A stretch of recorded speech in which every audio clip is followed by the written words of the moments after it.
Bonjour madame, je suis candidat aux élections législatives. Sur le marché de Saint-Astier, la campagne continue pour Florent Vadillo, mais aujourd'hui sans l'étiquette Parti socialiste. J'ai refusé l'accord avec la France insoumise. Sûr? Ah bah oui, c'est sûr. Je le sais, j'ai démissionné ce matin. Le candidat de gauche pour la première circonscription vient de remettre sa démission au PS. En cause, son opposition à l'accord entre la France insoumise et son ancien parti.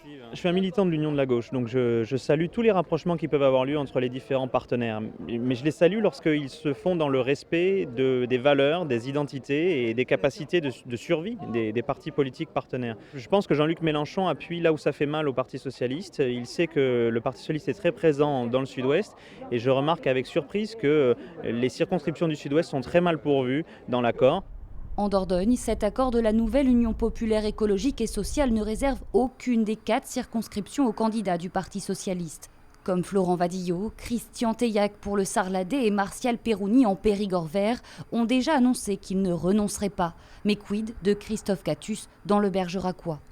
Journée difficile aussi pour le patron du PS en Dordogne. Il devra se positionner dès ce soir au Conseil national du Parti socialiste. Personnellement, et la délégation de la Dordogne pour une bonne partie sera contre cet accord au regard du fait que nous considérons que nous sommes sur un territoire où nous avons un ancrage local et que ça aurait dû être pris en compte dans le cadre des négociations nationales. Le souci aussi, c'est de se dire que s'il n'y a pas de candidature portée par des socialistes, comment les militants socialistes, les élus locaux socialistes vont se mobiliser autour des candidatures de gauche? Une situation bien loin de celle de 2012 où la Dordogne envoyait 3 députés socialistes au Palais Bourbon.